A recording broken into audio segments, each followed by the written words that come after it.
오늘은 목사님들을 좀 모셨습니다. 요즘은 아이들이 자기 생각대로 나쁘게 얘기하면 이제 네 가지가 없다. 뭐 이런 식으로 얘기할 수 있는 거죠. 선생님 영화를 몇 편 만드셨죠? 4편. 네 편을 만드셨습니다. 보통이 아니에요. 네, 영화를 4편 만드셨습니다. 저 재수했거든요. 야, 신학교도 재수하네. 막 이럴 정도로 공부를 진짜 못한 거예요. 예, 그렇죠. 그래서 결국은 스토리가 스펙을 이기더라. 네가 어떠한 스토리를 갖고 있냐가 인생의 결정을 난다.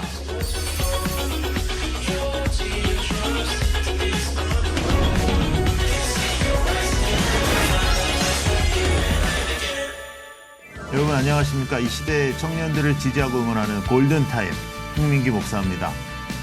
참 여러 가지 매체들을 통해서 우리가 바라볼 때 힘들고 어려운 시대를 살아가고 있는 우리 청년들을 우리가 맞닥뜨릴 수 있습니다. 그러나 지금까지 우리가 만나본 많은 청년들, 또 우리 골든타임을 통해서 이 방송에 나왔던 많은 청년들을 바라보면서 우리가 희망을 가지고 또 소망을 가질 수밖에 없는 것은 그들이 정말로 우리의 상상보다 훨씬 더 잘해주고 있다는 거죠. 우리 기성세대가 걱정하는 것보다 우리 기성세대가 살아온 우리의 인생보다도 여러모로 뛰어난 모습들이 있다는 것을 또 우리가 알 수 있습니다. 그래서 우리 청년들을 응원하고요. 지지합니다. 여태까지 지금까지 여러 청년들이 나와서 여러 가지 이야기들을 했는데요. 오늘은 목사님들을 좀 모셨습니다. 목사님들을 모셨는데 이 대부분의 목사님들이 청년 사역을 오래 하셨고요. 또 대한민국에 있는 청년들을 정말로 사랑하시는 그런 목사님들입니다. 그래서 지금까지 우리가 다루었던 이 이야기들을 18회에서 20회 동안에 우리 목사님들과 함께 또 다뤄보도록 하겠습니다. 우리 목사님들을 제가 좀 맞이하도록 하겠습니다. 먼저 우리 하정환 목사님. 예, 하정환 목사님 인사해 주시죠. 네. 안녕하세요. 하정환 목사님. 목사님께서는 또 목회도 하시면서 여러 가지 사역을 하시는데요. 특별히 대한민국에서 영화 설교 1인자입니다. 네, 영화 설교 1인자. PD 몰랐죠? 네.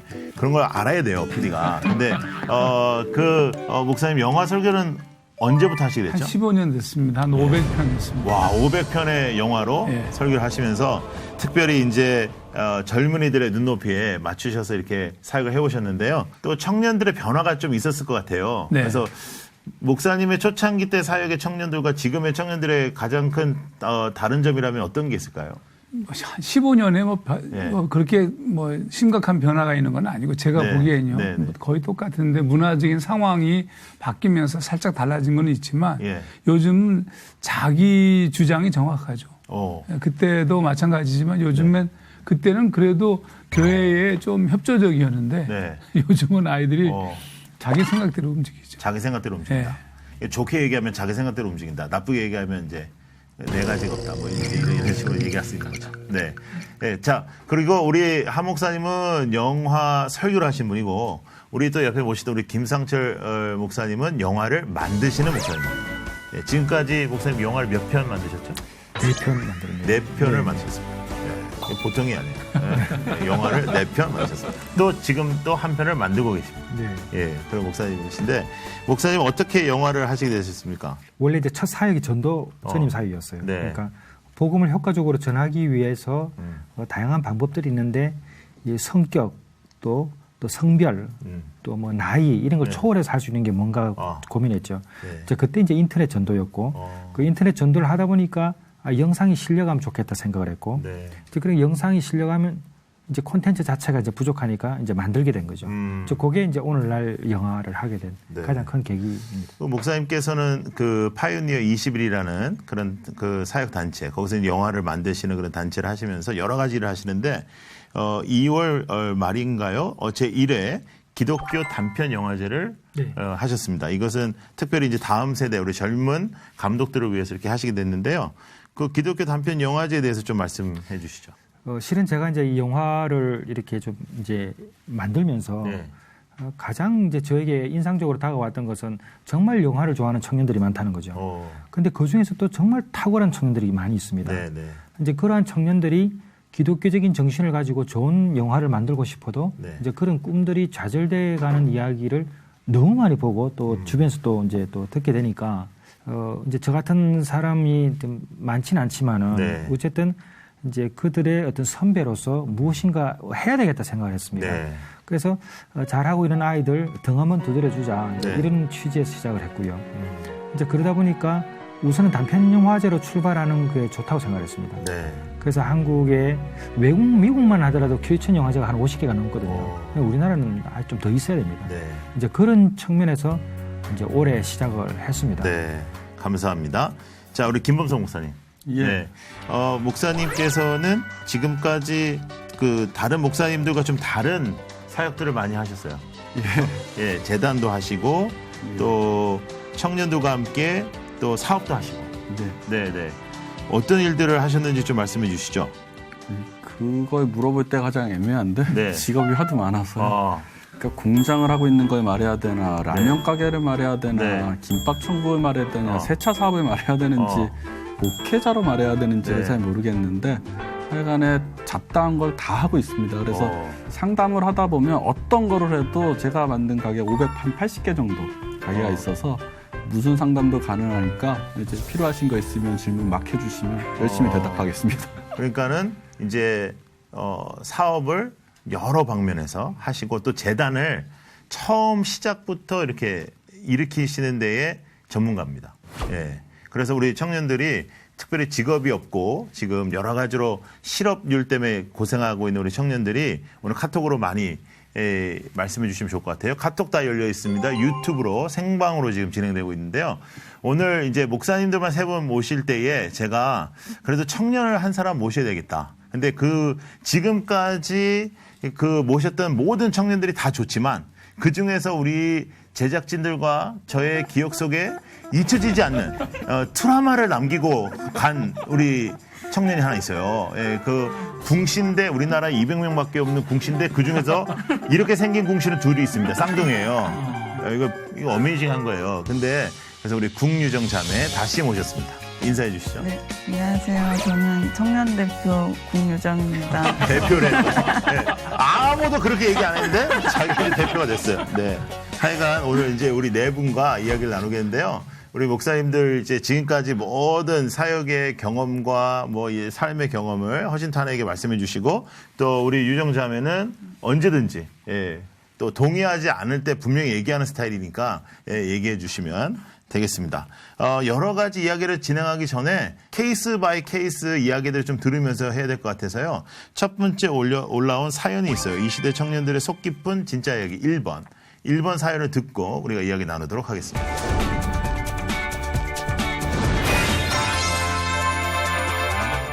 안녕하세요. 대학교 1학년생 남자입니다. 재수를 했고요.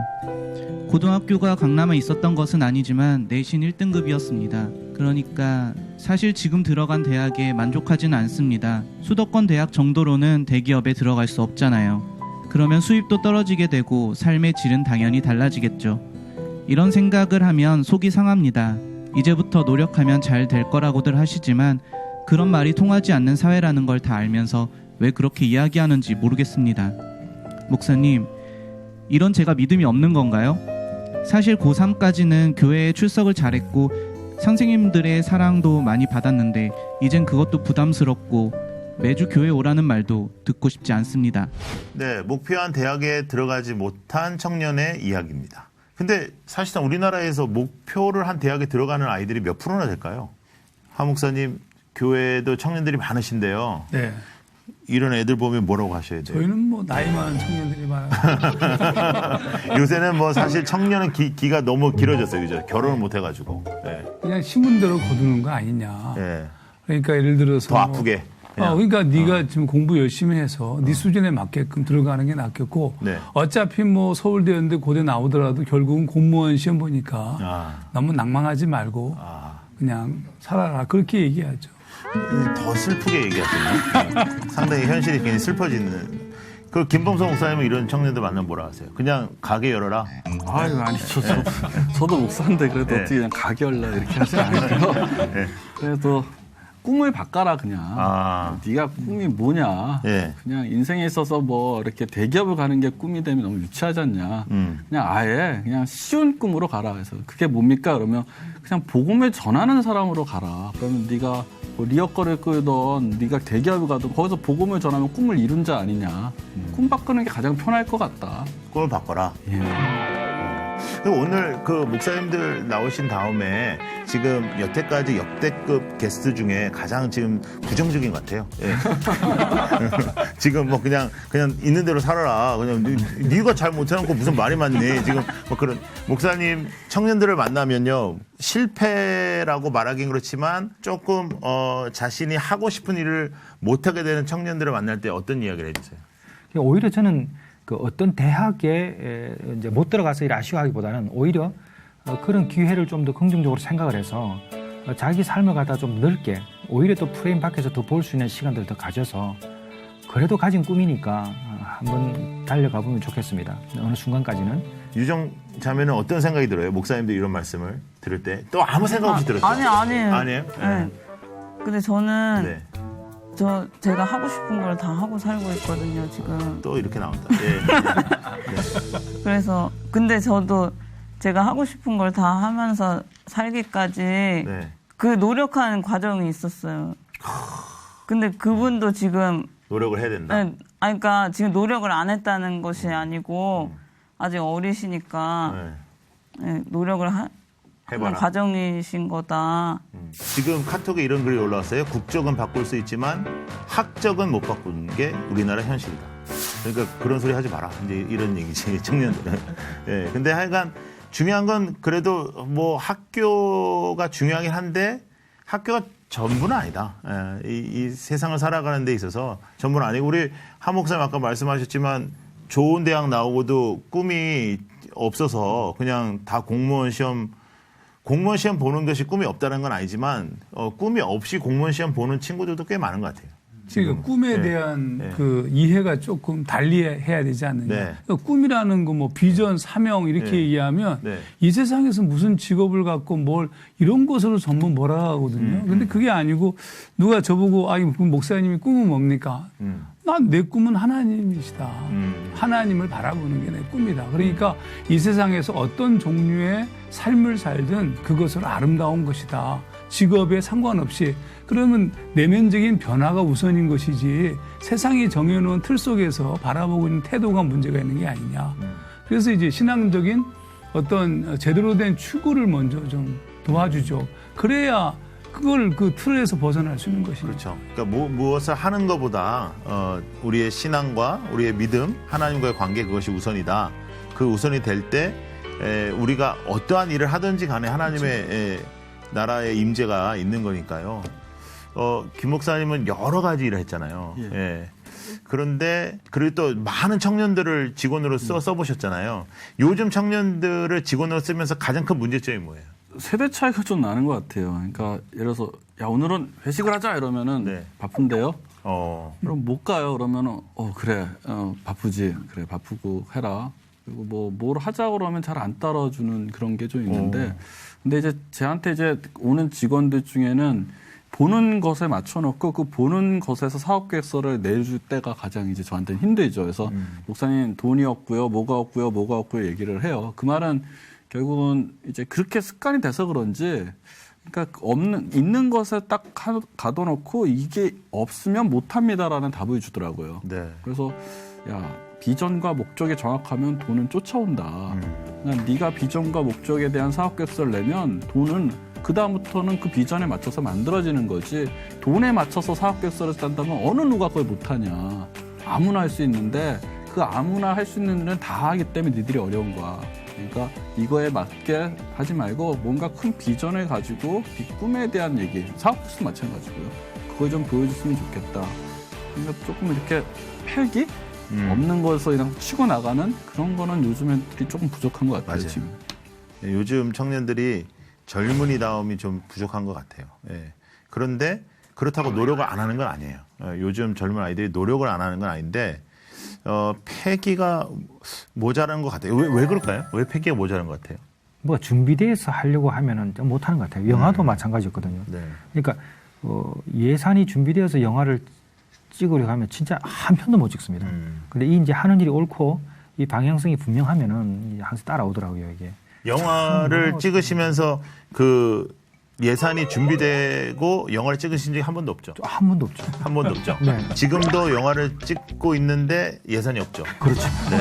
그런데 한 번도 영화를 완성해보지 않은 건 없어요. 다 완성해서. 그런데도 끝까지 완성은 다 됐다? 네네. 네. 유정이도 영화를 만들었잖아요. 네. 유명한 국제 영화제에 초청받은 국제적인 감독님이신데요. 네. 그 유정이가 찍을 때는 예산이 있었어요? 저도 그때 막 빚을 끌어다 모으면서. 네. 그리고 근데 그 영화를 다 이제 국제 영화제까지 초청을 받고 이제 이랬는데 다 빚을 갚았어요? 네. 그냥 그때는 일단 찍고 보자였기 네. 때문에 나중에 천천히 계속 갚았어요. 아, 천천히 갚았어요? 네. 그리고 후회는 없어요? 네. 뭐든지 후회는 없죠. 네, 그냥 인생에 살면서. 네, 특히 영화에 있어서는. 영화에 있어서만. 전체적으로 다 그렇잖아요. 네. 지난번 방송 나오고 사람들이 이렇게 좋아해 줬잖아요. 오늘은 너무 기대돼요. 오늘은 기대가 돼요. 왜 네. 목사님들이 계셔. 네. 근데 오늘 너무 얌전한 것 같아요. 목사님들이시다 보니까. 본래 모습을 보여주세요. 네. 자, 우리 두 번째 이야기 한번 들어볼까요?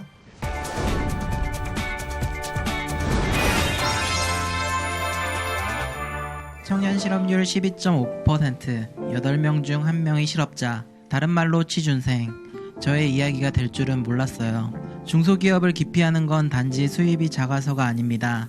스펙을 쌓으려고 수년 동안 얼마나 많은 노력을 했는데요. 저도 이것저것 다 갖추느라 애를 많이 썼습니다. 어른들은 종종 이야기합니다. 능력에 비해 눈높이가 높다고요. 더 열심히 하면 될 거라고요. 그런데 지금은 산업사회가 아니잖아요. 그렇게 말씀하시는 기성세대에게도 화가 납니다.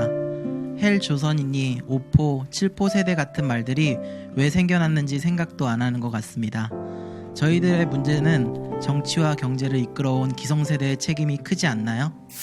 네, 기성세대의 책임이 크죠. 네, 기성세대의 책임이 큰데, 저희들이 여러분들 또래 때에도, 언제나 문제가 있었어요. 이 세상에는. 그리고 저희들의 또 선배들의 청년의 시대에도 뛰어넘기 어려운 문제들이 항상 있었죠. 그런데 다들 그렇다고 해서 기성세대를 비난하고 기성세대를 원망하면서 살지는 않았습니다. 그렇죠? 그런데 하여간 이 이야기를 해야 되는데, 취업 문제는 사실 골든타임에서도, 우리가 다루었고, 많은 청년들의 이야기를 우리가 들었어요. 그런데 현실적으로 지금 쉽지는 않아요.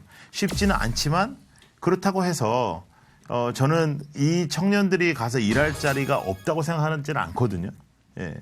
가장 큰 문제가 뭘까요? 목사님들 한번 말씀해 보세요. 취업의 문제는 그러니까 우리 교회에서도 그런 경우들이 꽤 많아요. 예를 들어서 어떤 친구가 회사에서 잘렸어요. 아무런 이유도 없이.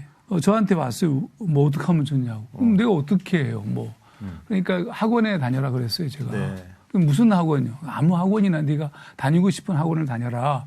그러면 제가 빵 굽는 거 좀 배우고 싶대요. 그럼 거기 좀 다녀라. 네. 그럼 거기 나와서 그러면 제가 제빵업자가 돼야 되나요? 나한테 바로 물어보고 그래서 그게 아니고 그런 거 하지 말고 그냥 아무 생각하지 말고 그냥 빵 구워라. 그리고 빵 구울 때 평상시보다 좀 많이 좀 재료비를 사가지고 그래서 구운 빵을 좀 나한테 가져와라. 그럼 뭔가 이루어지는 건 없다. 근데 그냥 네가 살아온 생활 속에서 지금까지 세상이 정해놓은 틀 속에서 네가 이렇게 몰려다녔는데 그거 말고 네 삶을 살아봐라. 어차피 아르바이트를 하든 삼성을 들어가든 어차피 돈을 조금 벌고 많이 버는 차이이고 평생 아르바이트로 살아도 되는 거다. 너무 그렇게 정해진 틀 속에서 아둥바둥대며 살지 말아라. 저는 그렇게 얘기해 주죠. 그렇지 않습니까? 아니 제가 볼 때는 이 친구가 이렇게 얘기하잖아요. 중소기업을 기피하는 건 아니지만 뭐 또 수입이 작아서만도 아니다 뭐 이런 얘기하는데 제가 볼 때 이 친구는 중소기업을 기피하는 거예요. 네. 그리고 대기업을 못 들어갔으면 중소기업을 들어가서 거기서 승부를 걸 필요가 있어요. 그러니까 자기가 생각했던 곳이 아니라고 할지라도 일자리를 찾아서 가서 거기서부터 차근차근 쌓아서 올라갈 생각을 해야지 지금 현실만 탓하고 있으면 아무것도 못하죠. 처음에 이거 방송할 때는 편한 방송이라고 해놓고 질문이 이게 막 무겁고 막 그래서 마음이 좀 거시기 한데 젊은이들한테 가끔 하는 얘기죠. 결국은 스토리가 스펙을 이기더라. 그러니까 네가 어떠한 스토리를 갖고 있냐가 인생의 결정을 난다. 그러니까 스펙이라는 것은 남들이 다 할 수 있는, 아까 이제 처음에 말했던 질문할 때 그 친구가 대학을 이제 원하는 대학을 못 들어갔다 생각하니까 그 얘기 듣고 가만히 보니까 제가 원하는 대학을 못 갔어요. 그러니까 저 재수했거든요. 야, 신학교도 재수하네. 막 이럴 정도로 공부를 진짜 못한 거네. 예, 그렇죠. 그래서 그러니까 이제 더 자신 있는 게 네. 그러나 이제 그 당시는 진짜 못한 거 아니에요? 그건 강요 안 해도 되는데 네. 그렇지만 제 나름대로 스토리를 이제 갖고 간 거죠. 네. 갖고 가서 그 공부 못하고 신학교만 7년을 나왔지만 지금 제 분야에서는 사실 사업을 하고 장사를 하고 이런 부분에서는 지역 개발을 하고 이런 부분에서는 어느 정도 전문가가 돼서 그렇다고 네. 제가 전문가 지식을 공부를 해서 스펙을 만든 건 아니고요. 그런데 그 부분에서 지금 경희대에서 제가 교수로 있었고 그리고 뭐 나름대로 뉴욕 그렇게 공부를 못한 사람이 네. 네. 뉴욕 주립대 제가 연구원으로 수석연구원으로 있거든요. 그럼 영어를 잘하냐? 또 영어도 참 못해요. 저는 영어를 입국 심사장을 못 통과하니까. 근데 세계 22개국을 다니면서 지역 개발을 하고 있는 사람이 됐는데 자기가 어떠한 스토리를 만들어가냐 그것이 하나님 나라의 스토리라면 있는 자리 아까 목사님이 너무 좋은 얘기 하셨는데 빵을 구우면 저는 최선을 다해 빵에 미치게 구워요. 정말 그 일에 미쳐서 그게 전문가가 10년 정도 하다 보면 전문가가 되면 그것을 통하여 한 걸음 한 걸 나갈 수 있지 내가 전문가가 되겠다부터 시작하고 그 스펙을 맞춰놓는다면 그러면 많은 사람이 실패할 수밖에 없겠죠. 정말 좋은 말씀을 해주셨는데 저는 하나님의 창조 섭리 가운데 네. 분명히 우리들은 잘할 수 있는 게 있다고 저는 생각하고 있습니다. 그러니까 못 찾는 거죠. 우리는 하나님 중심이라 생각하지만은 살아가면 대부분이 자기 중심적으로 살아갑니다. 그러니까 심지어 직업까지도 그런 거죠. 네. 그러니까 자기 시선으로 바라볼 때에 정말 답이 없어 보이고 힘들어 보이지만 우리가 좀 밖에서 좀 이렇게 좀 보게 되면은 아니거든요. 저도 영화 전공하지 않았거든요. 네. 근데 어떻게 보니까 한국에서 가장 많이 기독교 영화를 만들었어요. 근데 정말 미친 듯이 만들었거든요. 그러니까 왜냐하면 하나님께서 오죽하면 나에게 이 일을 맡기셨는가라는 생각. 그러니까 예를 들면 그러니까 어떠한 환경이 자신에게 맞춰지기를 바라는 게 아니라 어떤 절박한 환경 가운데서도 분명히 내가 잘할 수 있다는 그 긍정적인 생각을 가지고 뭐 진짜 빵을 미친 듯이 굽든지 뭘 하든 간에 어떤 지금 상황에 주어진 일에 최선을 다해 나갈 때 분명히 그 길은 이루어질 것이다. 지금 잠깐 미치라고 근데 저는 개인적으로 전체 분위기가 이런 거 안 좋아하거든. 이런 거 안 좋아하거든.